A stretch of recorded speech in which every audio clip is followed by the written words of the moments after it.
본 강좌는 전기전자공학과 2학년 기초논리회로 과목을 수강하면서 이론적으로 학습한 논리회로 기본 개념들을 시뮬레이션을 통하여 공고히 하고 향후 복잡한 디지털 시스템을 시뮬레이션하기 위한 기본적인 팁들을 익히기 위한 목적으로 제작되었습니다.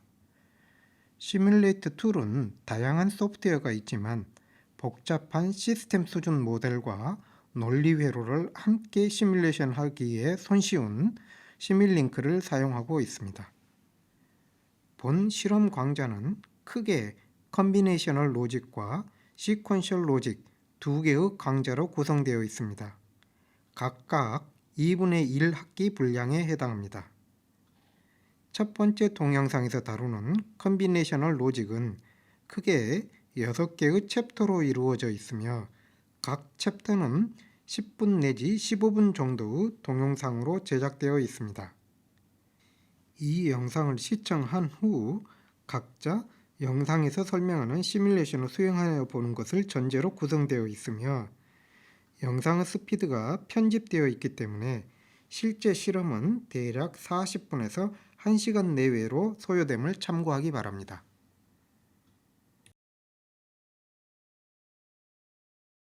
매틀랩은 기본적으로 수치 해석 알고리즘으로 구성된 계산 엔진을 중심으로 사용이 매우 편리한 라이브러리 펑션을 구축한 매스매티컬 툴입니다. 그러므로 사용자는 수치 해석적 알고리즘을 직접 프로그래밍하지 않더라도 이 라이브러리 펑션들의 조합으로 복잡한 수학적 계산을 필요로 하는 해석이나 시뮬레이션을 손쉽게 구현할 수 있습니다. 이때 이 라이브러리 펑션들을 호출하는 방법으로 가장 단순하게는 커맨드 라인을 사용하여 개별적으로 호출하는 방법이 있을 수 있습니다. 지난 시간에 실습한 것과 같이 스크립트를 사용하여 프로그래밍하는 방법도 있습니다. 또한 특정 응용 분야에 맞춰 편리한 유저 인터페이스를 포함하는 독립적인 앱을 사용하는 방법에 대하여도 소개하였습니다. 이제 네 번째 방법인 그래피컬 프로그래밍에 해당하는 시뮬링크를 소개하겠습니다. 시뮬링크는 각 펑션을 블록으로 구성하고 이들 간의 데이터가 오가는 것을 선으로 연결하여 시스템의 구조를 프로그래밍하는 일종의 그래피컬 프로그래밍 환경입니다. 시뮬링크에서 생성한 그래피컬한 프로그램 또는 구조를 모델이라고 부르며 이 모델은 스크립트로 변환이 가능하지만 그 여긴 스크립트를 모델로 변환하는 도구는 아직 제공되지 않고 있습니다. 시뮬링크는 그래피컬하게 시스템을 표현하기 때문에 실제 시스템 구현과 매우 근접한 형태를 보여주고 있어 전체적인 구조와 기능, 각 기능 블록 간의 상관관계를 직관적으로 파악할 수 있습니다. 또한 모든 실질적인 시스템은 시간에 따라 기능을 수행하기 때문에 시간에 따라 각 기능 블록과 시스템의 상태가 변화되는 것을 구하는 타임 도메인 시뮬레이터입니다.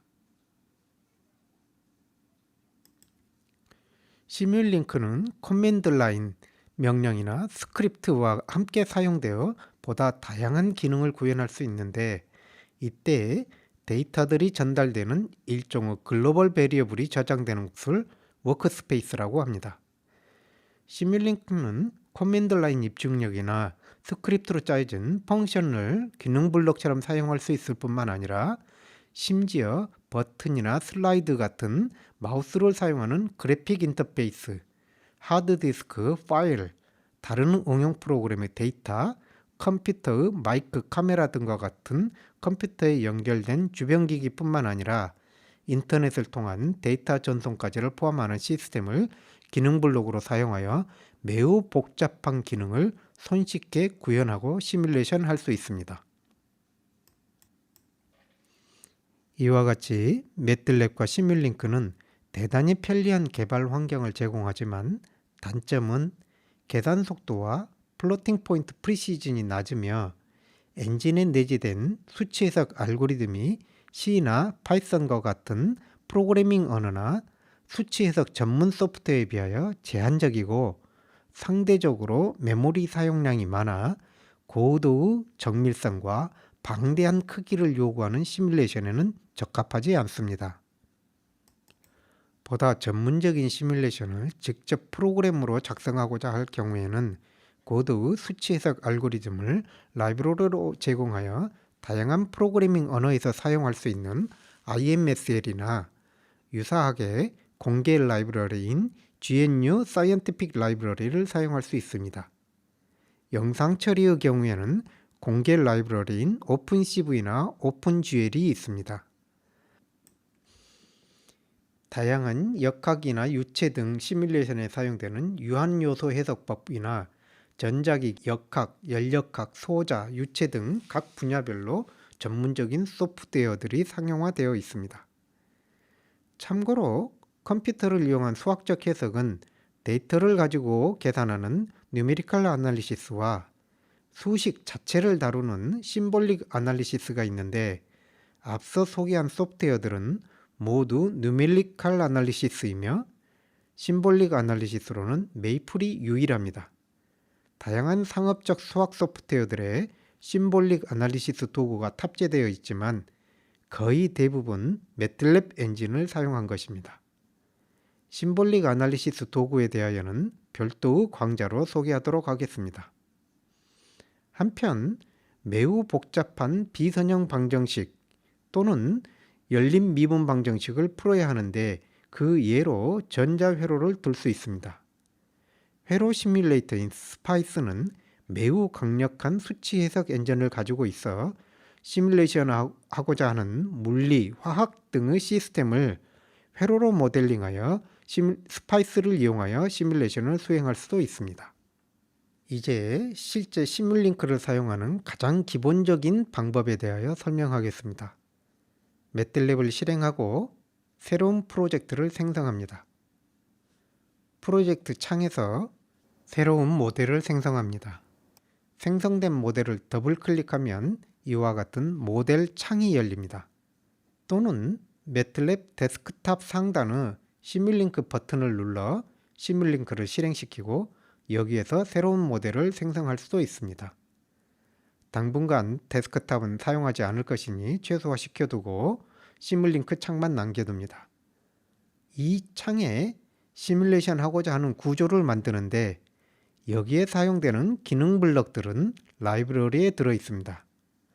라이브러리에는 다양한 기능 블럭들이 툴박스별로 들어 있는데 이 블럭들을 가져와 연결하는 것입니다.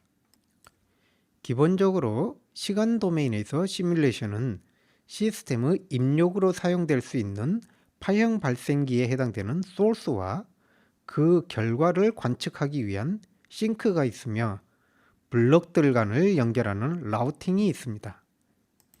예를 들어 소스에서 사인파 발생기를 하나 가져오고 싱크에서 스코프를 하나 가져와서 발생된 신호의 파형을 관측해 보기 위하여 다음과 같이 연결해 줄 수 있습니다.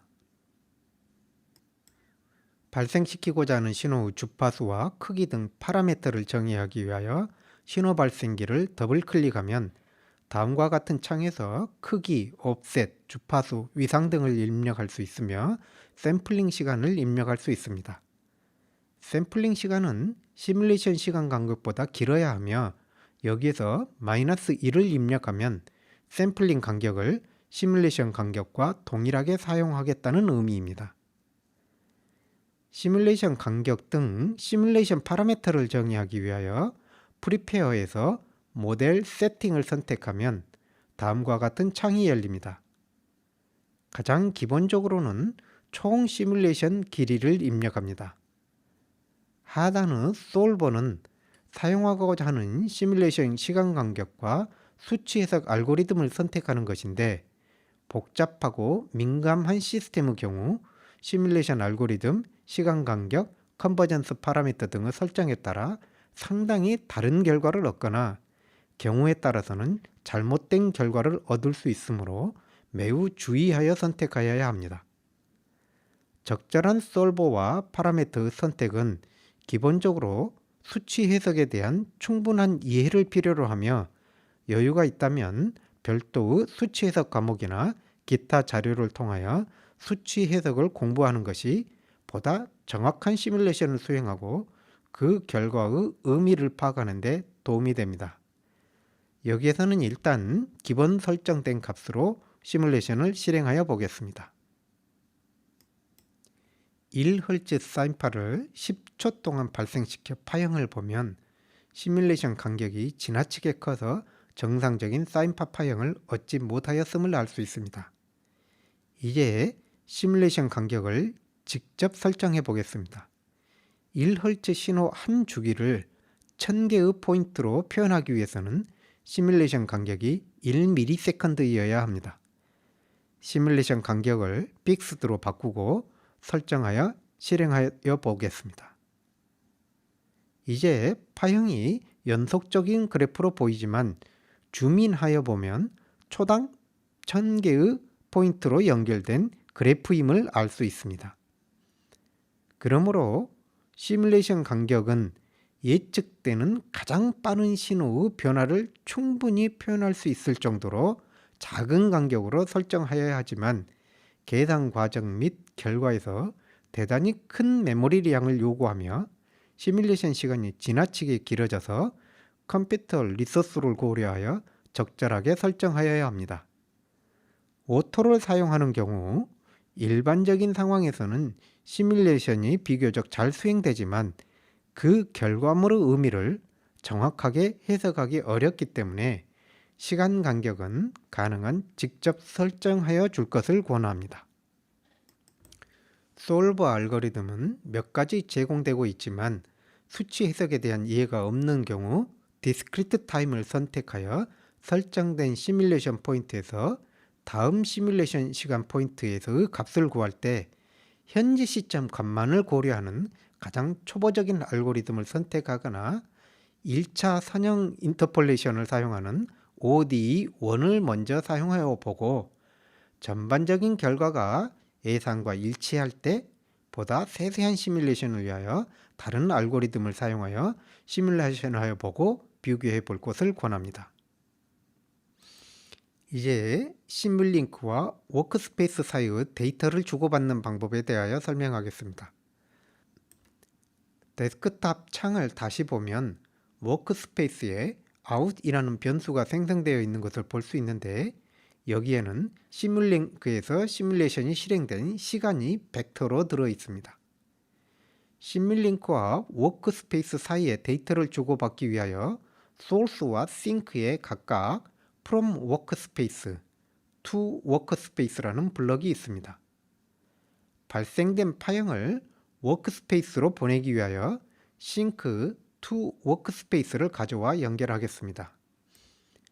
더블 클릭하여 설정 창을 열면 변수 이름 등을 설정할 수 있는데 샘플 타임은 -1로 입력하여 시뮬레이션 간격으로 데이터를 내보내도록 설정하고 포맷은 타임 시리즈로 선택하여 실행하고 워크스페이스에서 out을 열어보면 sim_out이라는 베리어블이 있고 이를 열어보면 시간과 각 시간에서의 파형값이 들어있는 타임 시리즈로 데이터가 출력된 것을 확인할 수 있습니다. 또는 어레이로 출력 포맷을 선택하면 다음과 같이 데이터만 벡터로 지정되어 있음을 알 수 있습니다. 이와 같이 워크스페이스에 저장된 데이터는 커맨드 라인이나 스크립트에서 불러 쓸 수 있는데 예를 들어 커맨드 라인에서 다음과 같이 플롯 명령을 사용하여 파형을 그릴 수 있습니다. 이때 어레이로 출력하였기 때문에 수평축은 시간이 아닌 엘리멘트 번호입니다. 타임 시리즈로 바꾸어서 시뮬레이션을 실행하고 출력을 플롯하여 보면 수평축이 시간으로 표시됨을 알 수 있습니다. 이제 스크립트를 시뮬링크 모델 안에 두고 시뮬레이션이 진행되는 동안 스크립트가 실행되도록 하는 방법에 대하여 설명하겠습니다. 모델 안에 스크립트로 정의된 블록을 생성하기 위해서는 User Defined Function 그룹에서 MATLAB 펑션을 가져옵니다. 더블 클릭하면 데스크탑에 스크립트 에디터 창이 함수 정의 블럭이 포함된 채로 열립니다. 여기에 입력과 출력의 관계를 정의하거나 플롯 등 필요한 기능을 구현합니다. 예를 들어 입력을 2배 하여 출력으로 내보내는 펑션을 다음과 같이 구현할 수 있습니다. 스코프에서 두 신호를 보기 위하여 2개의 입력을 받아들이도록 설정하여 줍니다.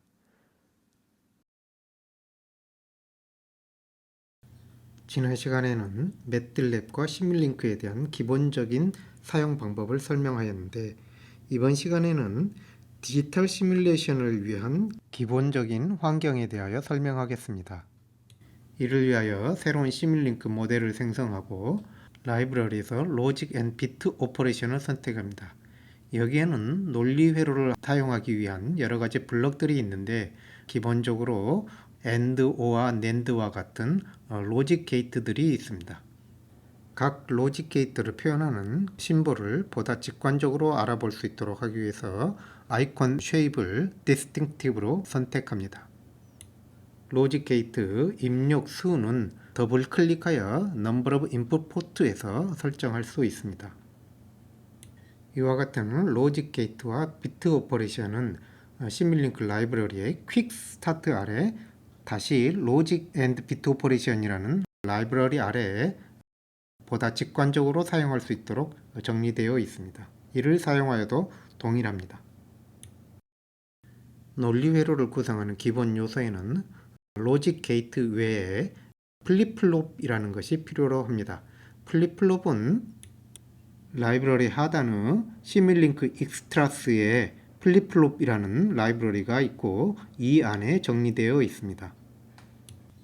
이제 신호를 생성하고 디스플레이 하는 것을 설명할 텐데, 먼저 소스에서 컨스탄트 한 개를 가져오고 싱크에서 스코프를 가져와 연결합니다.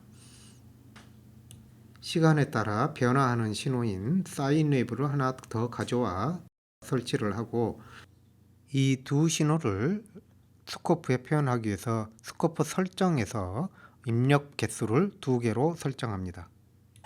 2개의 신호를 각각의 스코프 입력으로 연결하여 시뮬레이션을 하여 보면 다음과 같이 두 신호가 하나의 창에 나타나게 됩니다. 각 신호를 분리된 창에 표시하기 위하여 보기 레이아웃에서 창의 배치를 선택합니다. 여기에서 컨스탄트 소스가 발생시키는 숫자 1은 논리 값이 아닌 숫자입니다. 따라서 이를 0과 1로 표현하는 논리 값으로 표현하기 위해서 더블 클릭하여 파라미터 창을 열고 시그널 애트리뷰트 데이터 타입을 불린으로 선택하여 줍니다. 시뮬링크는 시뮬레이션 과정에서 보다 직관적이고 편리한 사용자 인터페이스를 위한 블록들을 제공하는데, 라이브러리의 대시보드 그룹에 다양한 형태의 컴포넌트들이 들어 있습니다. 여기에서는 푸시 버튼과 램프를 하나 가져다가 시뮬레이션 해보도록 하겠습니다. 대시보드 컴포넌트로부터 사용자 입력을 받거나 신호 결과를 대시보드 컴포넌트에 표현하기 위해서는 대시보드 컴포넌트와 시스템 모델의 기능 블록 또는 신호선과 대응을 시켜주어야 합니다. 대시보드 컴포넌트에 마우스를 올려놓으면 위쪽에 링크 버튼이 나오는데, 이것을 클릭하거나 또는 컴포넌트를 더블 클릭하면 연결하고자 하는 요소를 선택하라는 창이 새로 뜨고, 이 버튼 컴포넌트와 컨스탄트 소스를 결합하기 위해서 모델에서 컨스탄트 소스를 클릭하면 다음과 같이 시스템 모델에서 선택한 요소가 대시보드 컴포넌트 파라미터 창에 나타나게 됩니다. 이 중에서 연결하고자 하는 엘리멘트를 커넥트 버튼을 이용하여 선택하여 줍니다. 마찬가지로 램프에 표시하고자 하는 신호선을 선택하여 연결하여 줍니다. 이때 연결된 신호 값에 따라 램프 색이 바뀌도록 할 수 있는데, 색이 바뀌는 단계는 플러스 버튼을 눌러 추가할 수 있습니다. 대시보드를 사용하고자 할 때 시뮬레이션 하고자 하는 모델이 간단하여 시뮬레이션 시간이 지나치게 짧으면 대시보드에 인터랙션을 가할 시간적 여유가 없게 됩니다. 이러한 경우 시뮬레이션 스텝을 무척 작게 하여 충분히 인터랙션할 시간을 갖도록 시뮬레이션을 느리게 진행하도록 설정합니다. 시뮬레이션이 느리게 진행되는 동안 버튼을 누른다든지 하는 동작을 취할 수 있는데 현재 이 모델에서는 버튼을 눌러도 아무런 변화가 일어나지 않습니다. 이는 컨스턴트 소스가 1로 설정되어 있는데 버튼 또한 눌려졌을 때 1로 설정되도록 되어 있기 때문에 버튼을 눌러도 아무런 변화가 일어나지 않는 것입니다. 버튼의 on 밸류를 0으로 설정하면 버튼을 누를 때마다 컨스턴트 소스가 0이 되는데 다음과 같이 시뮬레이션 하여 보면 버튼을 누를 때마다 0으로 떨어짐을 알 수 있습니다. 반대로 컨스턴트 소스를 0으로 놓고 버튼이 눌렸을 때 1이 되도록 설정할 수도 있습니다. 주의할 점은 이 시뮬레이션이 매틀랩 환경에서 돌고 있기 때문에 버튼이라든지 램프와 같은 그래픽 인터페이스 반응 속도가 상당히 느리다는 것을 반영하여 시뮬레이션을 설정하여야 합니다. 대시보드에 신호 값을 표현하는 엘리멘트와 신호선 사이에 링크가 되어 있기는 하지만 대시보드 어느 엘리멘트가 어느 신호선을 나타내는지 구분하기 어려울 수도 있습니다. 따라서 신호선에 이름을 붙여주기 위하여 다음과 같이 신호선을 선택하여 프로퍼티 창에서 신호선의 이름을 정의하여 주면 신호선에 표시되고 그와 연관된 대시보드 컴포넌트를 더블 클릭하면 이름이 자동으로 바뀌게 됩니다. 신호선에 신호선의 값을 직접 표시하기 위해서는 신호선을 오른쪽 마우스로 클릭하여 Show Value를 선택하면 시뮬레이션이 진행되는 동안 해당 신호선의 값이 직접 표시되게 됩니다. 복잡한 시스템에서는 신호선들이 매우 복잡하게 얽혀 있어 구분하기 어렵습니다.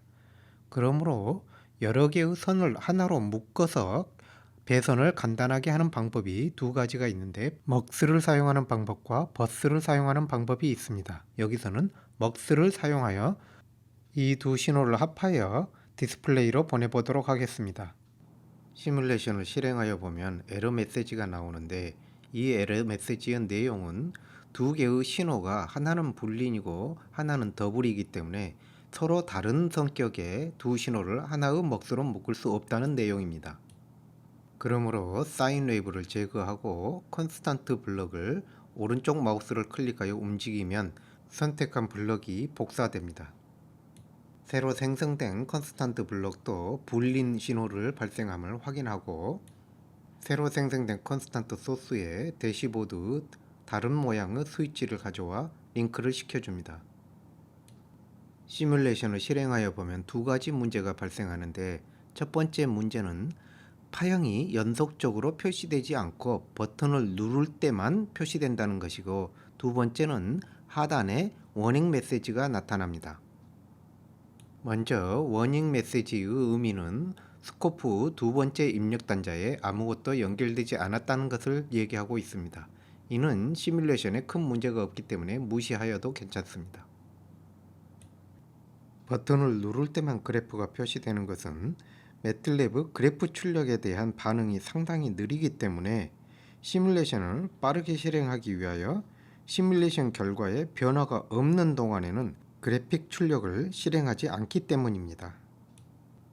그러므로 연속적으로 변하는 사인 웨이브 신호를 가져와 스코프에 다시 연결하여 시뮬레이션을 하여 보면 시간에 따라 연속적인 그래프가 그려지는 것을 알 수 있습니다.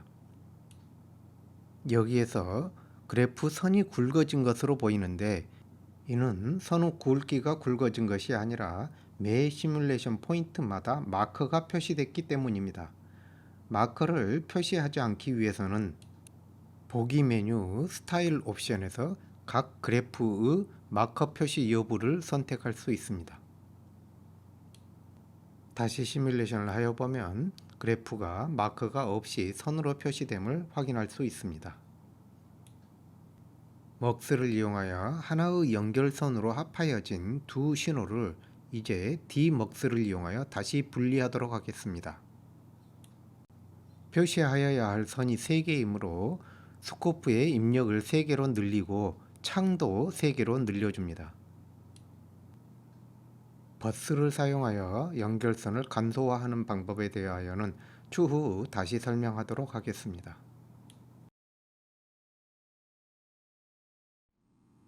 이제 로직 게이트 기본적인 동작 원리에 대하여 실험하여 보도록 하겠습니다. 입력이 두 개인 경우에는 00, 01, 10, 11, 4개의 가능한 입력 조합이 있습니다. 이러한 두 입력에 대하여 AND 게이트는 두 입력 모두 1일 때만 1이 출력됩니다. 반대로 NAND 게이트는 두 입력이 모두 1일 때만 0이 출력됩니다. OR 게이트는 입력 중 어느 하나라도 1일 때 1이 출력되는데, 마찬가지로 NOR 게이트는 입력 중 어느 하나라도 1일 때 0으로 출력됩니다. 이와 같은 동작을 다른 관점에서 보면 AND 게이트는 모두 1인가를 디텍트하는 검출기이며, NAND 게이트는 입력 중에 0이 하나라도 있는지를 찾는 검출기로 볼 수 있습니다. 또한 OR 게이트는 입력이 모두 0인지를 검출하는 디텍터이며, NOR 게이트는 입력 중 어느 하나라도 1이 있는지를 검출하는 디텍터로 볼 수 있습니다. 이제 이러한 관계를 시뮬링크 시뮬레이션을 통하여 확인해 보도록 하겠습니다. 먼저 두 개의 입력을 만들기 위하여 컨스탄트 소스를 가져와 디폴트 값을 0으로 설정하고 데이터 타입을 불린으로 설정하여 줍니다.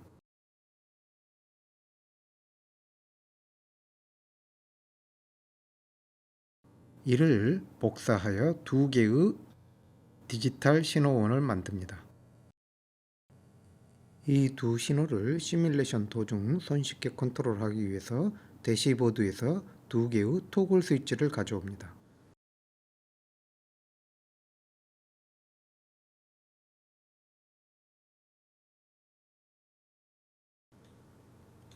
토글 스위치와 컨스턴트 소스를 각각 하나씩 링크 시켜줍니다.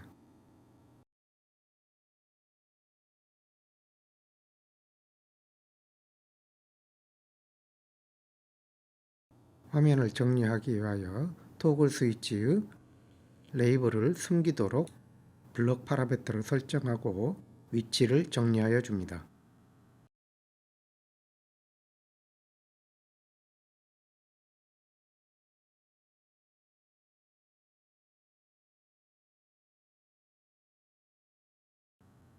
이제 AND 게이트 하나를 가져와 입력 신호에 연결하고 그 출력은 숫자로 표시되도록 디스플레이로 연결합니다.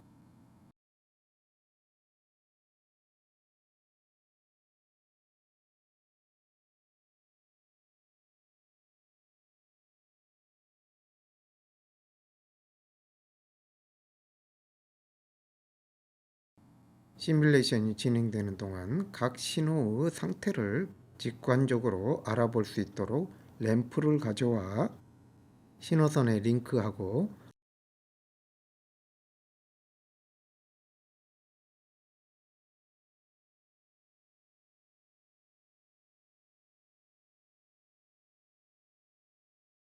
로직 0일 때 파란색으로, 로직 1일 때 빨간색으로 표시되도록 설정해 줍니다.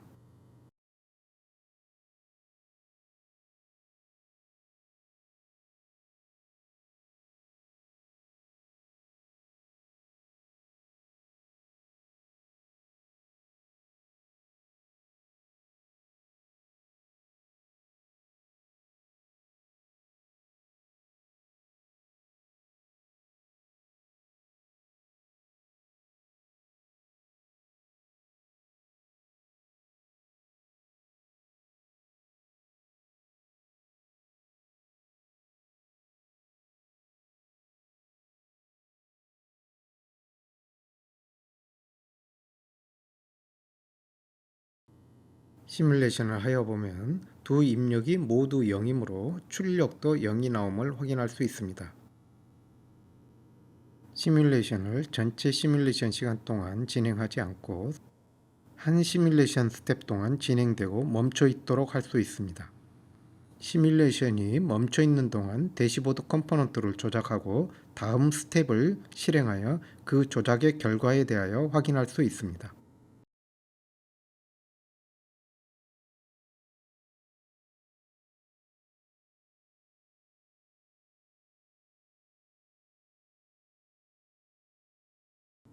이제 로직 게이트를 낸드, 오화 또는 노화로 바꾸어 시뮬레이션 하여 보며 오른쪽 논리 테이블이 맞는지를 확인하기 바랍니다.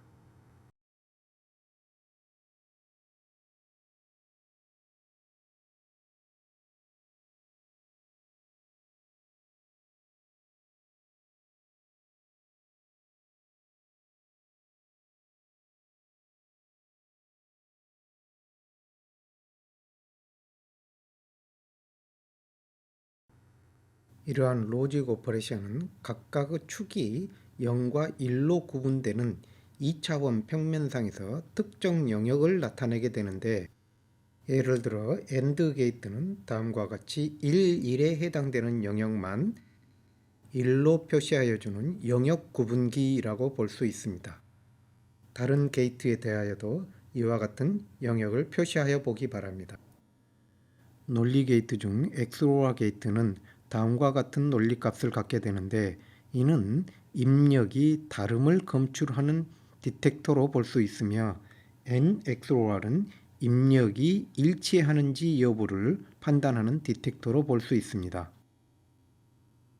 공간상에서는 다음과 같이 서로 분리된 두 공간을 동일한 영역으로 간주하는 것에 해당합니다. 입력이 3개인 논리 게이트에 대하여 시뮬레이션 하기 위하여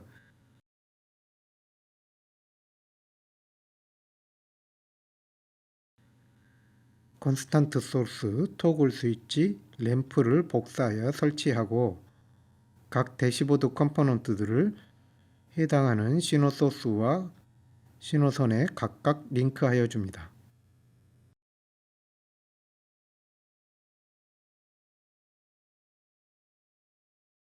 입력이 3개인 논리 게이트는 다음과 같이 3차원 공간상에서 8개의 분할된 공간을 갖는데, 각 게이트들이 이 공간을 어떻게 분할하는지를 시뮬레이션을 통하여 확인하기 바랍니다.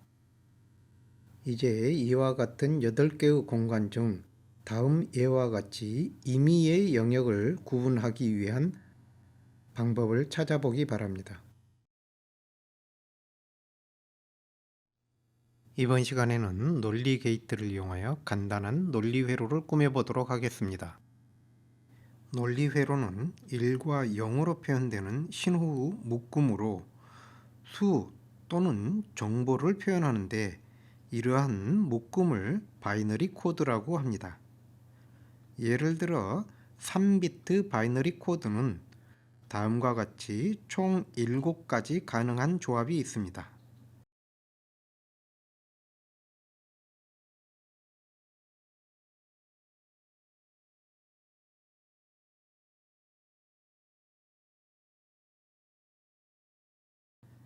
또는 이 코드가 0부터 7까지의 숫자를 바이너리로 표현한 것에 해당합니다. 시뮬레이션을 위하여 순차적으로 바이너리 코드를 발생시키는 방법으로 라이브러리의 소스 그룹에 있는 카운터를 사용할 수 있습니다. 카운터를 가져와 3비트로 설정하고 샘플 시간을 1로 설정하면 매 1초마다 값이 1씩 증가하게 되는데, 그 결과를 스코프로 관찰할 때 수평축을 발생된 코드 값에 해당하도록 하기 위하여 시뮬레이션 간격을 1초로 설정합니다.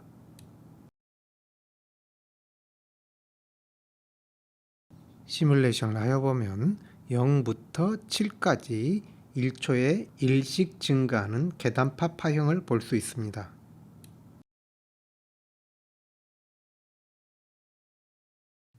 이 파형은 0부터 7까지 숫자에 해당하므로 이 숫자를 3개의 신호선으로 표현되는 3비트 바이너리 코드로 변환하여 주어야 합니다.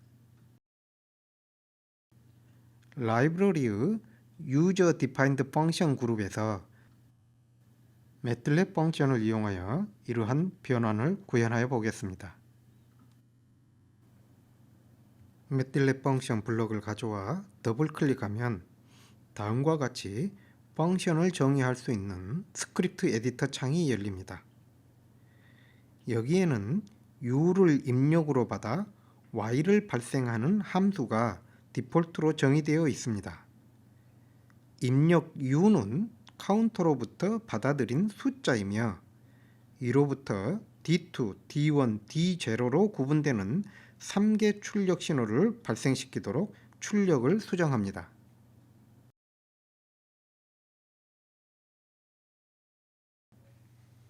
이 함수에 입력을 제공하는 카운터는 출력이 인티저로 정의되어 있는데 이를 다음과 같이 더블 데이터형으로 변경하여 줍니다. 이는 매틀랩의 계산 결과의 데이터형은 연산에 사용된 값의 데이터형을 따르는데 인티저는 다음과 같이 연산의 결과를 반올림한 값으로 표현하는데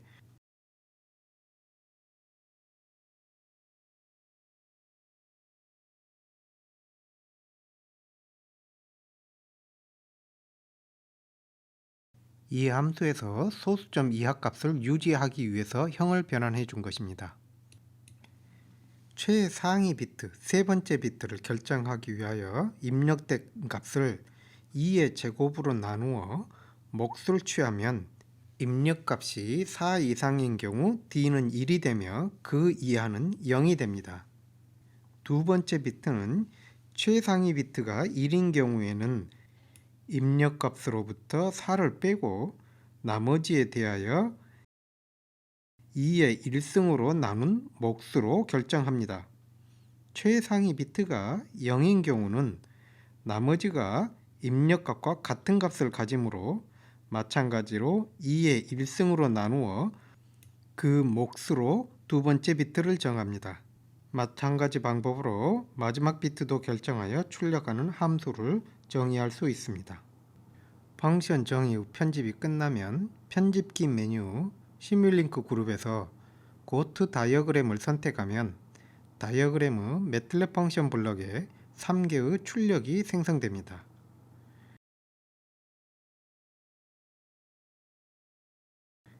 이 각각의 출력을 스코프로 확인하여 보면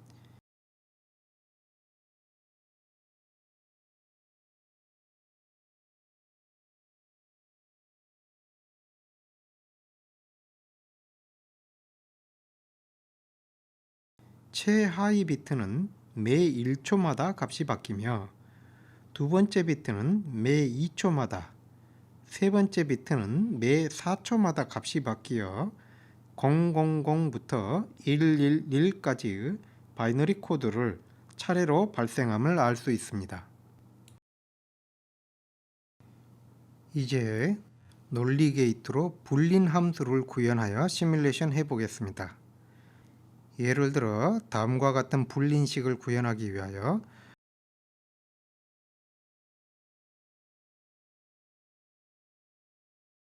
먼저 인버터를 이용하여 D0 바를 구하고 이를 D1과 오어링 한 후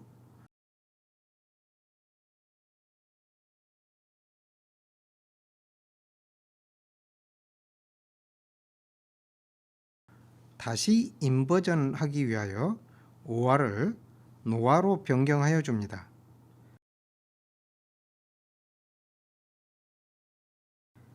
노아 게이트 출력을 D2와 AND를 취하여 최종 출력을 구합니다.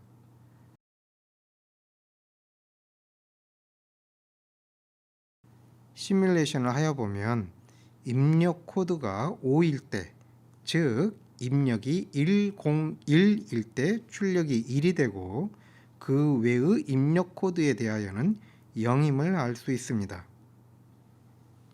이와 같은 불린식에서 5와의 인버전은 각 요소의 인버전을 곱으로 표현할 수 있다는 규칙을 이용하여 다음과 같이 정리할 수 있습니다.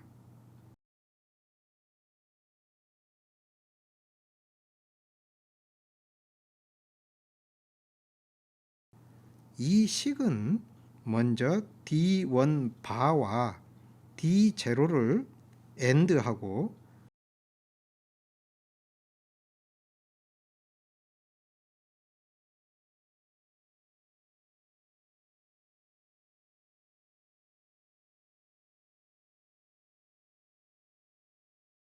그 출력을 다시 D2와 AND하는 논리회로로 구현할 수 있습니다.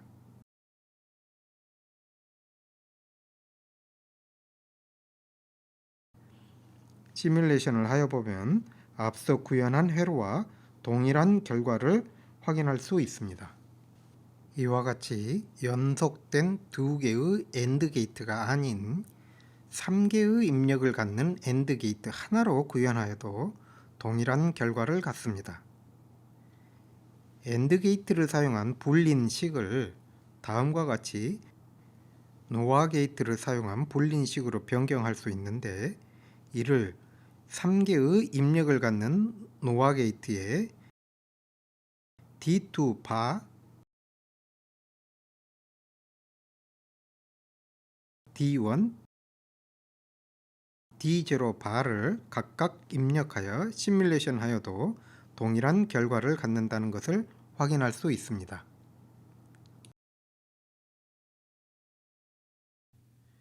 이제 보다 복잡한 논리 회로를 구성하는 방법에 대하여 인코더, 디코더를 중심으로 설명하도록 하겠습니다.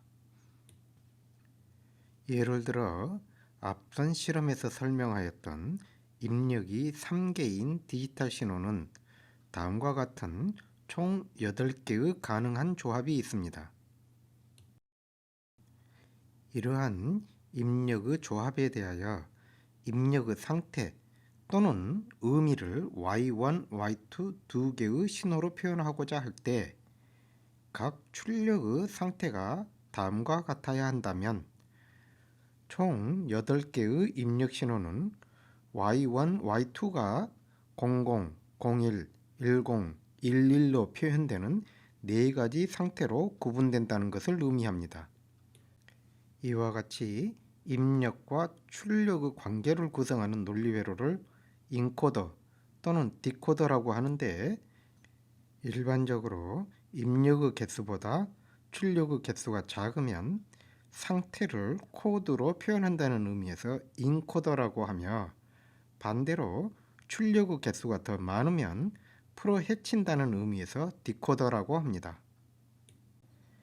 이러한 관계를 논리회로로 구현하기 위하여 각 출력이 1이 되어야 하는 각각의 입력의 조건들을 만족하는 항들을 AND 연산으로 표현할 수 있습니다.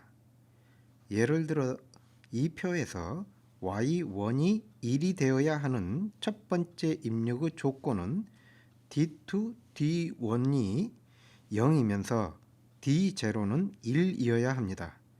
이를 불린 함수로 다음과 같이 D2 바, D1 바, D0의 곱으로 표현하여 줍니다. 두 번째 입력 조합은 D2 바, D1, D0 바이며 세 번째 조합은 D2 바, D1, D0, 네 번째 조합은 D2, D1 바, D0, 다섯 번째 조합은 D2, D1, D0 바이며 이들 5가지 조합 중 어느 하나라도 만족되면 Y1이 1이어야 하기 때문에 각 조합의 합, 즉 5화로 Y1을 구합니다. 마찬가지 방법으로 Y2에 대하여도 다음과 같은 불린 함수로 표현할 수 있습니다. 이와 같은 인코더를 시뮬링크 모델로 구성하여 시뮬레이션 해보겠습니다. 새로운 모델을 열고 지난 실험에서 만들었던 바이너리 코드 발생기를 복사하여 가져와 사용하겠습니다. 뒤이어오는 실험에서도 이 코드 발생기를 계속 사용할 것이기 때문에 보다 일반적인 블록으로 만들기 위하여 8비트 바이너리 코드를 생성하도록 수정하겠습니다.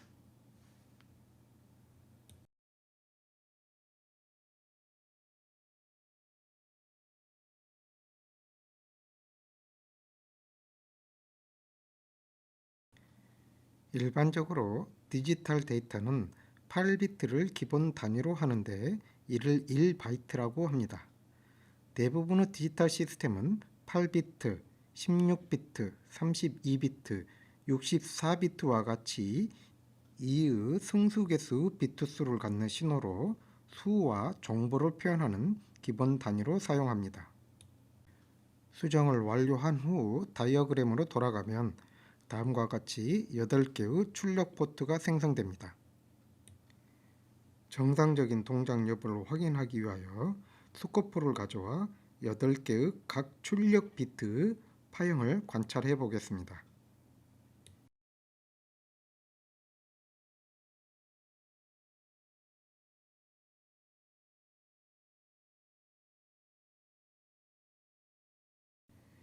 시뮬레이션 간격을 1초로 설정하고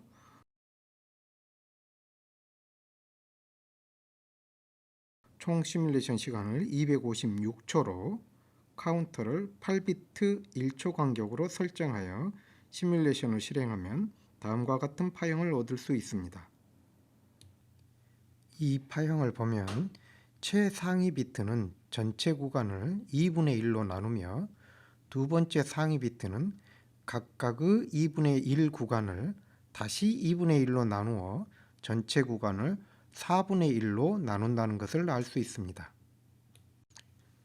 앞서 설명하였던 인코더 예제에서 y1 불린 함수를 구현하기 위해서는 각 입력의 인버전을 필요로 하기 때문에 다음과 같이 코드 발생기의 각 출력에 인버터를 설치하여 이를 구현할 수 있습니다.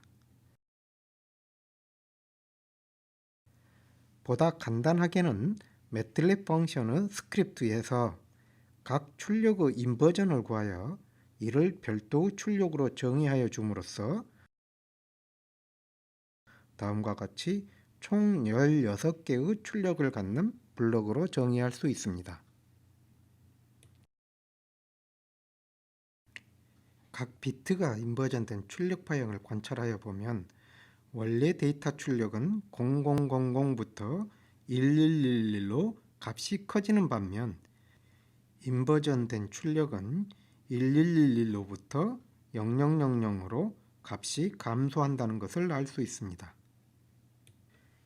이와 같이 발생된 입력 신호 조합에 대하여 예제의 인코더에서 Y1을 구현하기 위해서는 입력 신호로부터 5개의 AND 게이트로의 연결선이 지난 실험 시간에서 살펴본 바와 같이 지나치게 복잡하여 연결에 오류를 일으킬 가능성이 높습니다.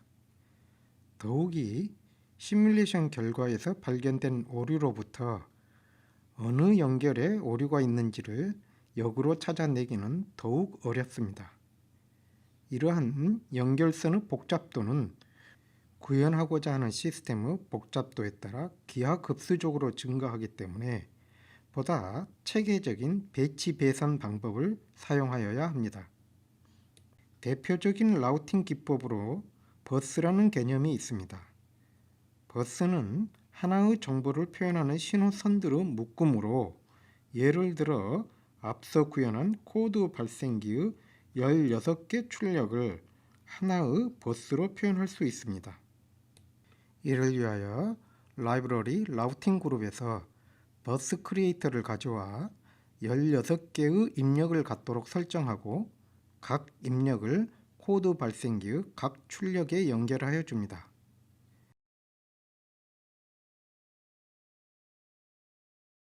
연결이 완료된 후 버스 크리에이터를 더블 클릭하여 파라미터 창을 열어보면 연결된 신호들이 버스 엘리멘트로 순차적으로 나열되어 있음을 확인할 수 있습니다. 복잡한 시스템은 여러 다른 기능 블록들의 조합으로 구성되는데 전체 시스템을 게이트 수준으로 표시하여 설계하고 검증하기는 어렵습니다. 따라서 각 기능별로 해당 기능의 회로를 묶어 하나의 블록으로 표현하고 이러한 기능 블록들의 조합으로 보다 복잡한 하나의 기능 블록을 표현하는 계층적 체계를 사용하여야 합니다. 시뮬링크에서는 이러한 블록을 서브 시스템이라고 하는데 구현된 회로 영역을 선택하고 오른쪽 마우스 버튼을 눌러 나타나는 메뉴에서 Create 서브 시스템을 선택하면 선택된 영역이 서브 시스템으로 표현되고 입력과 출력 포트들이 생성됩니다. 생성된 서브 시스템을 더블 클릭하여 열어서 내용을 수정하거나 입출력 포트 이름을 수정할 수 있습니다.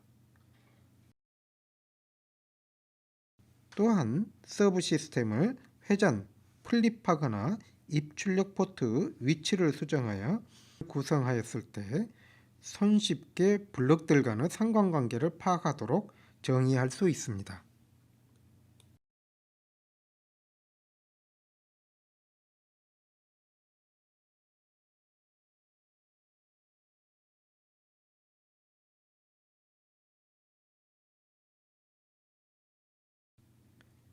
여기에서 생성된 서브 시스템의 출력은 코드 발생기의 16개 출력이 묶여있는 버스입니다.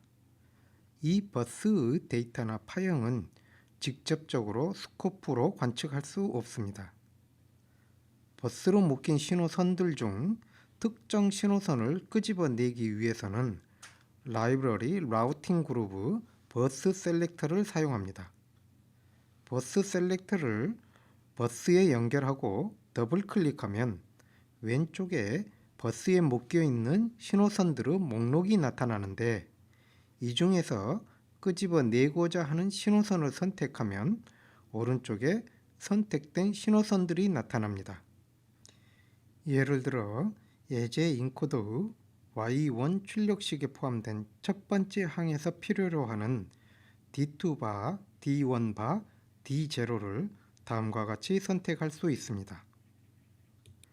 불필요한 신호선을 제거하면 다음과 같이 선택된 신호선 수만큼의 출력 포트가 순서대로 나타납니다.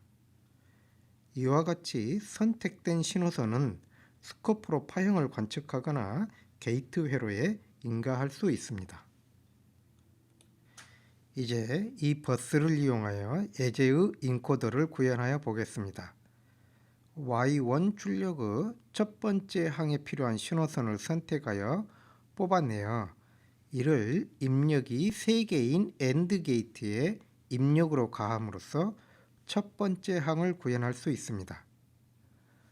3비트 입력에 대하여 시뮬레이션을 수행하기 위하여 카운터를 3비트로 설정하고 8초까지 시뮬레이션 하여 보면 데이터 값이 1일 때, 즉 입력이 001일 때만 AND 게이트 출력이 1이 됨을 확인할 수 있습니다.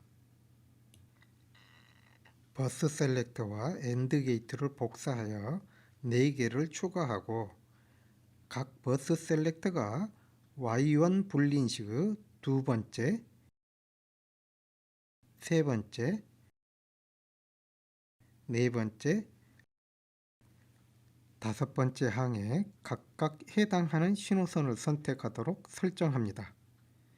시뮬레이션 하여 보면 Y1이 1이 되어야 하는 각 입력 조합에 대하여만 각각의 AND 게이트 출력이 1이 됨을 확인할 수 있습니다. 인코더 출력 Y1은 5개의 AND 게이트 출력 중 어느 하나라도 1이면 Y1 출력이 1이 되는 함수이므로 5개의 AND 게이트 출력을 입력이 5개인 OR 게이트로 합을 구하여 Y1을 구현합니다. 시뮬레이션을 하여 보면 입력 데이터가 1, 2, 3, 5, 6일 때만 Y1이 1이 됨을 확인할 수 있습니다.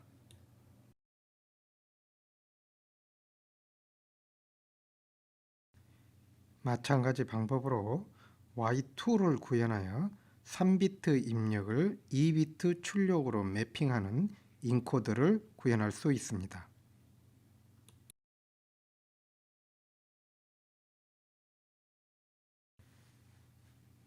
논리 게이트 회로는 기본적으로 특정 조건을 만족할 때 0을 출력하는 NAND 또는 NOR 게이트로 만들어지며 AND 및 OR은 NAND나 NOR에 인버터를 추가함으로써 구현됩니다. 따라서 이 예제의 불린식과 같이 AND와 OR을 사용하지 않고 NOR 게이트 또는 NAND 게이트를 이용하여 구현하는 것이 더 효과적입니다. 예를 들어 Y1의 첫 번째 항은 듀얼리티에 의하여 다음과 같이 노어식으로 표현할 수 있습니다.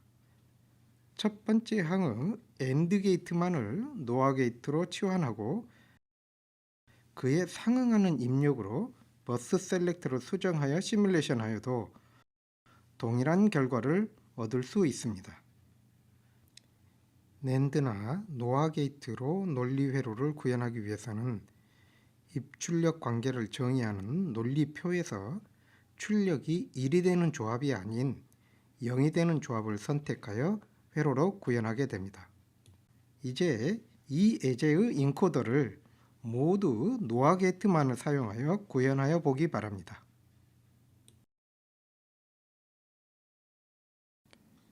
논리 회로의 가장 중요한 응용 분야는 계산을 위한 컴퓨터입니다. 이번 실험에서는 계산의 가장 기본이 되는 애더를 구현하여 보겠습니다. 먼저 두 1비트 입력을 더하는 과정을 고찰하여 보겠습니다. 다음과 같이 A, B 두 1비트 입력에 대하여 그 합은 1인 입력의 개수로 정하여지는데 두 입력값을 더하여 2가 되는 경우는 다음 자릿수로 1을 올려주는 캐리를 생성하여야 합니다. 이와 같은 논리 함수는 다음과 같이 XOR 게이트 1개와 AND 게이트 1개로 구현할 수 있는데 각각 썸과 캐리를 발생시킵니다. 이와 같이 두 개의 1비트 디지털 데이터의 썸과 캐리를 구하는 회로를 help adder라고 합니다. 여러 비트로 표현된 바이너리 수를 더하는 adder의 각 자릿수에서의 계산은 해당하는 자릿수 입력뿐만 아니라 아랫자리에서 올라오는 캐리까지를 고려하여 3개의 입력을 가지고 있기 때문에 애더의 각 비트는 다음 논리표와 같은 입출력 관계를 가져야 합니다. 이러한 입출력 관계는 예를 들어 다음과 같은 논리 회로로 구현될 수 있습니다.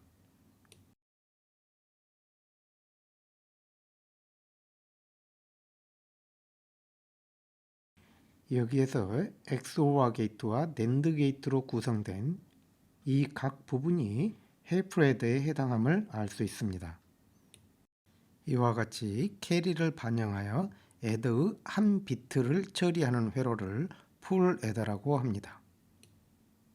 이제 adder의 동작을 시뮬링크를 사용하여 시뮬레이션 할 텐데 먼저 help adder를 다음과 같이 AND와 XOR 게이트로 구현하고 이를 서브 시스템으로 정의합니다. help adder 서브 시스템을 열어 입력 포트와 출력 포트의 레이블을 정리하여 줍니다. 이 help adder를 이용하여 full adder를 구현하기 위하여 이 help adder를 복사하여 추가하고 캐리를 계산하기 위한 OR 게이트를 추가하여 연결합니다.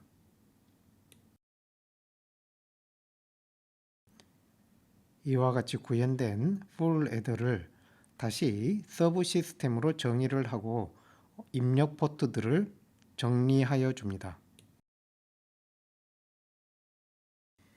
이 풀 애더를 이용하여 8비트 애더를 구현할 텐데 배치 배선이 편리하도록 서브 시스템의 방향을 바꾸어 줍니다. 또한 포트를 선택하여 움직이면 포트 순서도 변경할 수 있습니다. 전체 시스템을 구성하였을 때 화면이 복잡해지는 것을 방지하기 위하여 서브 시스템의 컨텐트 프리뷰와 블록 네임 보기를 해제합니다. 8비트 애더를 구현하기 위하여 풀 애더를 복사하여 8개를 나열하고 하위 비트에서부터 캐리가 상위 비트로 넘어가도록 연결하며 첫 번째 비트 캐리 2는 컨스탄트 소스를 이용하여 0으로 설정하여 줍니다. 애더의 동작을 검증하기 위한 입력 신호를 발생하기 위하여 지난 시간에 사용하였던 코드 발생기를 복사하여 추가합니다. 라이브러리 소스에서 카운터를 가져와 추가하고 비트 수를 8비트, 샘플 타임을 1로 설정합니다. 코드 발생기의 출력을 애더의 각 비트에 가하기 위하여 버스 셀렉터를 가져와 연결하고 버스에서 인버전 되지 않은 8비트를 선택하여 설정합니다.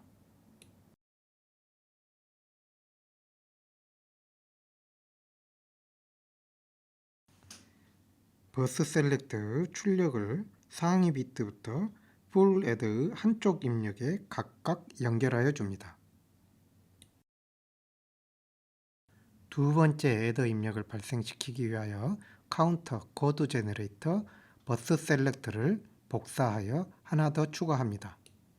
마찬가지로 버스 셀렉터의 출력을 각 풀 애더의 반대쪽 입력으로 연결하여 줍니다.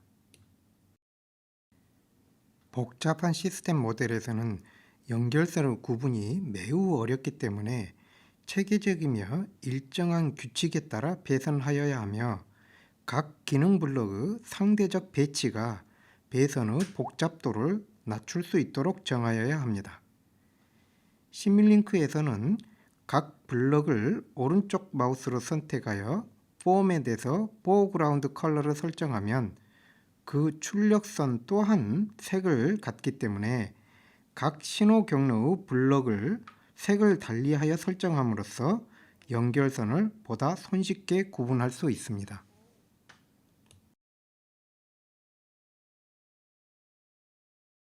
이와 같은 입력 데이터에 대하여 시뮬레이션하고 애더의 출력을 스코프로 관찰해 보겠습니다.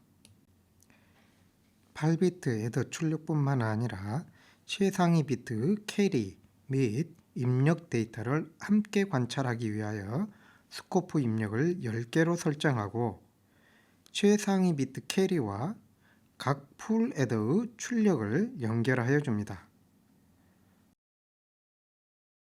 두 입력 데이터는 먹스로 묶어서 하나의 창에 표시하도록 하겠습니다. 시뮬레이션 간격을 1초로 설정하고 시뮬레이션 시간을 8비트 최대값이 표시될 수 있도록 256초까지 시뮬레이션을 실행합니다. 시뮬레이션을 해보면 입력 데이터는 숫자로 애더의 출력은 바이너리 신호로 표현됨을 알 수 있습니다. 시뮬레이션 결과를 분석하여 보면 동일한 두 입력 데이터가 0부터 255까지 일씩 증가할 때 최하위 비트가 0으로 유지되어 있으며 두 번째 비트가 매 시뮬레이션 간격마다 1과 0이 바뀌면서 반복되는 것으로 2씩 증가하는 것을 보여주고 있습니다. 또한 두 입력이 128 이상일 때 그 합이 256 이상이 되므로 8비트로 표현할 수 없으며 캐리가 발생함을 확인할 수 있습니다. 즉 9비트 출력 데이터로부터 하부 결과가 0부터 511까지 2씩 증가하는 것을 확인할 수 있습니다. 이와 같이 바이너리 데이터의 각 비트 상태로부터 회로 및 시스템의 동작을 검증하기 어려우므로 바이너리 데이터를 수로 표현하여 그래프로 표현할 필요가 있습니다. 이러한 기능은 디지털 투 아날로그 변환에 해당되며 앞서 구현하였던 데이터 제너레이터는 수를 입력받아 바이너리 데이터로 변환하는 아날로그 투 디지털 변환에 해당합니다. 디지털 투 아날로그 변환기를 구현하기 위하여 매틀랩 펑션을 추가하고 D7부터 D0까지의 8개의 입력을 받아들이도록 수정합니다. 디지털 투 아날로그 변환은 각 비트의 바이너리 값과 각 비트의 자릿수에 해당하는 2의 승수를 곱하여 그 합을 구함으로써 구현할 수 있습니다.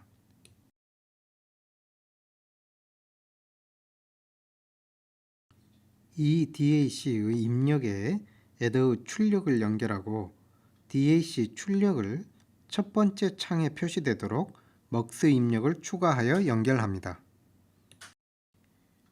시뮬레이션을 하여 보면 다음과 같은 에러 메시지가 발생하는데, 이는 먹스 입력 중 카운터로부터 오는 신호는 8비트 unsigned 인테저이지만 DAC로부터 오는 신호는 더블이기 때문에 신호선의 데이터 타입의 충돌이 일어나 먹스를 이용하여 하나의 신호선으로 묶을 수 없다는 내용입니다. 이러한 데이터 타입 충돌의 문제는 최하위 비트 캐리 인으로 사용한 콘스턴트 소스에서도 발생합니다.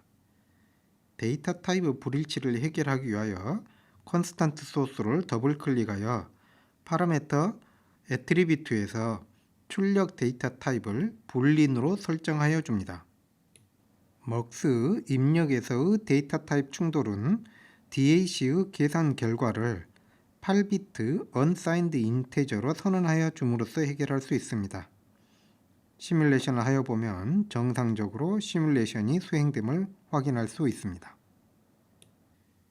애더의 두 입력에 다른 데이터를 가하기 위하여 두 번째 카운터의 카운팅 주기를 2배로 하여 시뮬레이션 하여 보면 각 입력의 변화에 따른 애더의 출력을 관찰할 수 있습니다.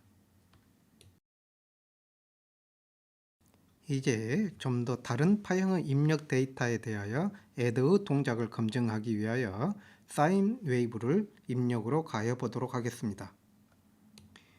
일반적으로 구현된 모델의 동작을 검증하기 위하여 다양한 조건이나 신호를 가하여 그 결과를 분석하는데, 조건을 바꿀 때마다 연결선을 다시 연결하는 번거로움을 덜기 위하여 라우팅 그룹의 매뉴얼 스위치를 사용할 수 있습니다.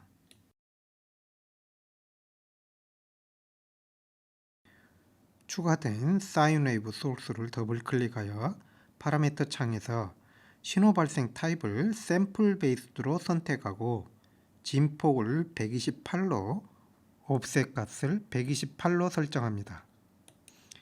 주기당 샘플 수를 256으로 설정하면 사인 웨이브 한 주기를 256개의 샘플로 표현하는데, 샘플 시간 간격을 1초로 설정하면 256분의 1Hz 사인 웨이브가 발생됩니다. 이 상태에서 시뮬레이션을 실행하면 전번과 같이 데이터 타입이 일치하지 않는다는 에러 메시지가 생성됩니다. 이는 삼각화 발생기의 출력 데이터 타입이 더블이기 때문인데, 데이터 타입을 변환시켜주기 위하여 시그널 애트리뷰트 그룹의 데이터 타입 컨버전 블럭을 사용할 수 있습니다. 데이터 컨버전 블럭의 파라미터 창에서 출력 데이터 타입을 8비트 unsigned 인테저로 선택하여 줍니다. 시뮬레이션을 하여 보면 정상적으로 시뮬레이션이 실행됨을 알 수 있습니다. 매뉴얼 셀렉션 스위치는 시뮬레이션이 진행 중이거나 진행 중이지 않을 때 마우스를 더블 클릭하여 스위치 선택을 전환할 수 있습니다. 시뮬레이션 결과 그래프를 관찰하여 보면 노란색의 입력 파형이 온전한 사인 웨이브 파형을 보이지 않고 있는데, 그 원인을 찾아내고 이러한 현상이 발생하지 않도록 수정하여 시뮬레이션을 실행하여 보기 바랍니다.